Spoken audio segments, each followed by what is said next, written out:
Olá pessoal, sejam bem-vindos a mais uma aula. Hoje nós vamos falar sobre o expoente negativo. Na aula passada nós falamos sobre as propriedades da potenciação e hoje, continuando com a potenciação, vamos falar sobre o expoente negativo. Bom, mais uma vez aí para a gente revisar o conceito de potenciação. O que são potências? Resultado de produtos em que todos os fatores são iguais. Elas são representadas de maneira única por meio de uma base, que é o número multiplicado, e de um expoente, que é a quantidade de vezes que esse número é multiplicado. Então, a gente já fez toda uma revisão sobre definição de potenciação na aula passada, mas só para retomar aí, né, eu coloquei até alguns exemplos. 5 elevado ao cubo, 125. Por quê? 5 vezes 5 vezes 5 é 125.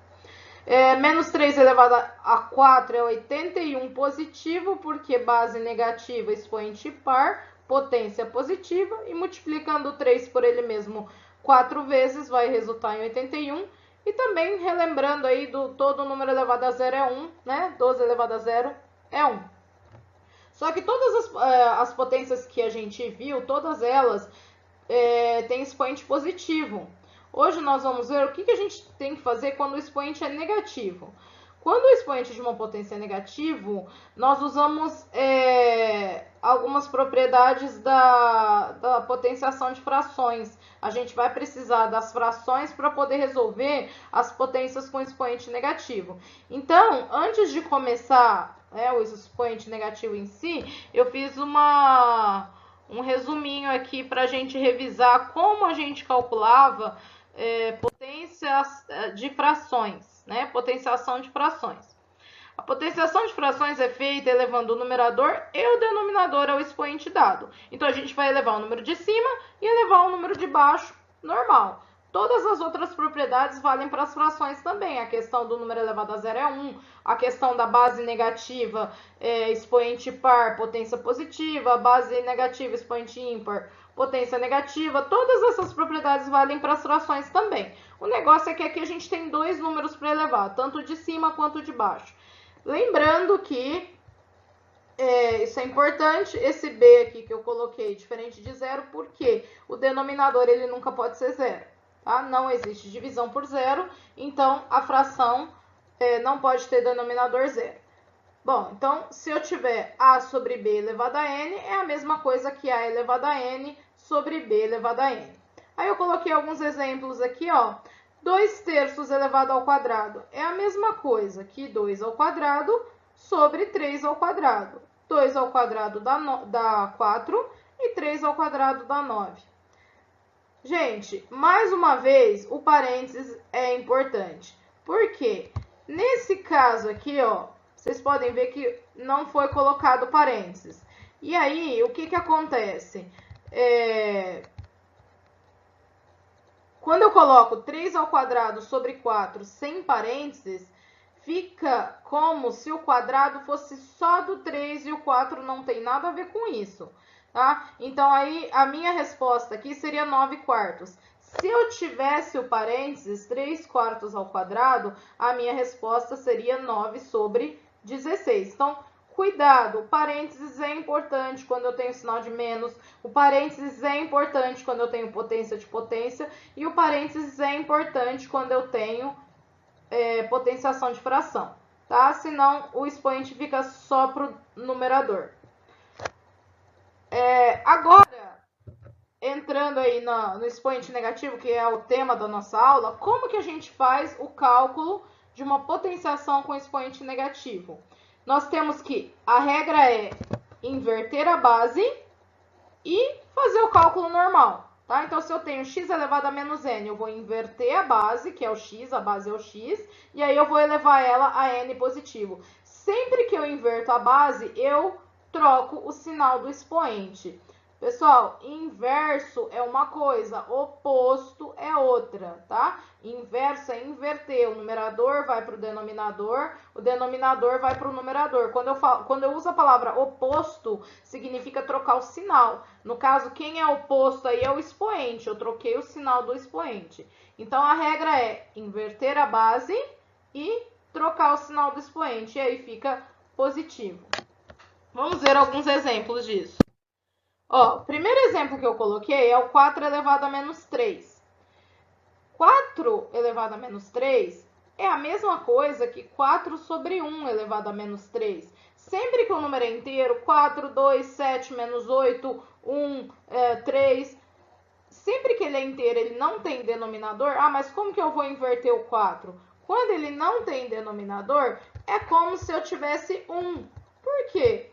4 é a mesma coisa que 4 dividido por 1. Simples assim. Se eu escrever 4 e se eu escrever 4 sobre 1, não vou alterar em nada o meu número inteiro, certo? Então, 4 elevado a menos 3 é a mesma coisa que 4 sobre 1 elevado a menos 3. E agora eu consigo inverter, tá? Qual que é o inverso de 4 sobre 1? É 1 sobre 4.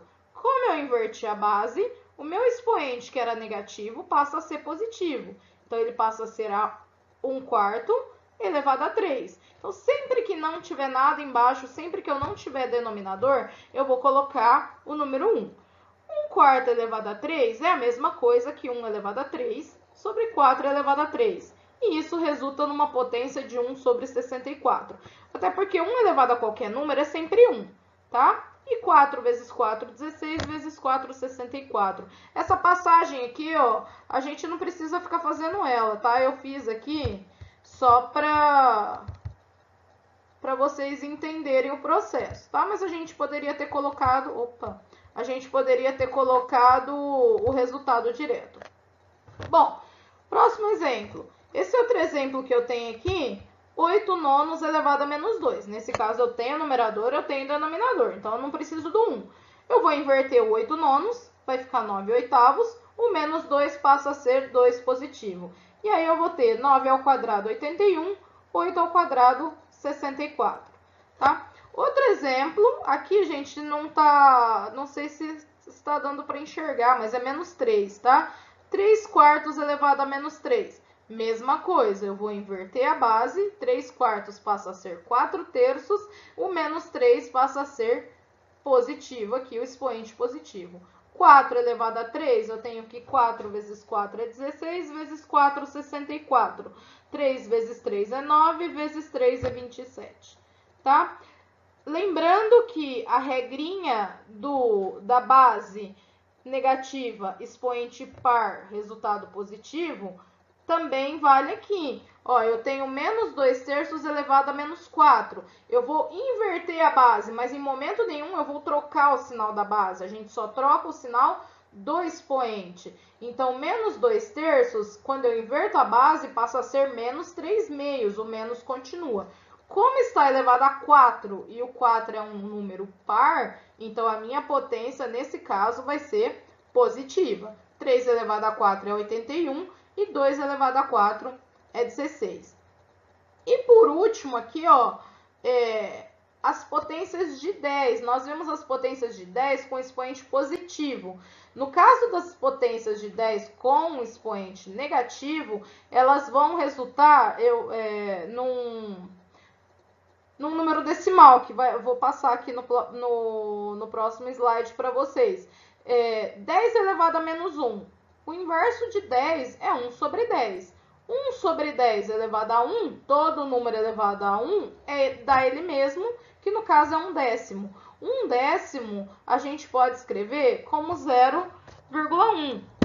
Aqui eu coloquei algumas potências de 10 com expoente negativo. Né? Lá quando o expoente era positivo, 10 ao quadrado era 1 com 2 zeros.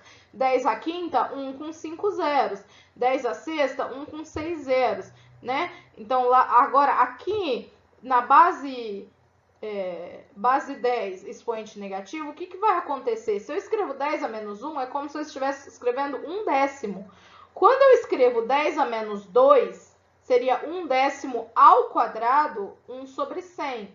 10 a menos 3, 1/10 ao cubo, 1 sobre 1000. Quando eu divido 1 por 10, 1 por 100, 1 por 1000, 1 por 10.000, 1 por 1 milhão, nós vamos obter números decimais, né? 0,1, 0,01, 0,001 e assim por diante. O que a gente percebe? Eu não preciso ficar fazendo esses cálculos. Vocês podem ver que isso aqui segue uma regra. Quando eu tenho um zero aqui, ó, 10 elevado a menos 1, que daria um zero no denominador, uma casa depois da vírgula. Seria uma casa decimal, tá? Então, se eu tenho aqui um zero no denominador, eu vou ter uma casa decimal. Quando eu tenho 2 zeros no denominador, que seria 10 a menos 2, 1 sobre 100, eu vou ter duas casas decimais. 10 a menos 3, que vai me resultar em 3 zeros aqui no denominador, eu vou ter 3 casas decimais. E assim por diante. Se for 10 a menos 5, 5 casas decimais. Se for 10 a menos 7, 7 casas decimais. Lembrando que não são 7 zeros, são 7 casas decimais. Aqui, ó, menos 3, eu conto 1, 2, 3, tá? O 1 também conta aqui como a casa decimal. Não são 3 zeros e depois o 1. Não, são 3 casas decimais. Então, eu coloco 1, 2, 3 contando com 1. Tá? Eu coloquei aqui 10 a menos n. E aí, aqui teria, no caso, n casas decimais.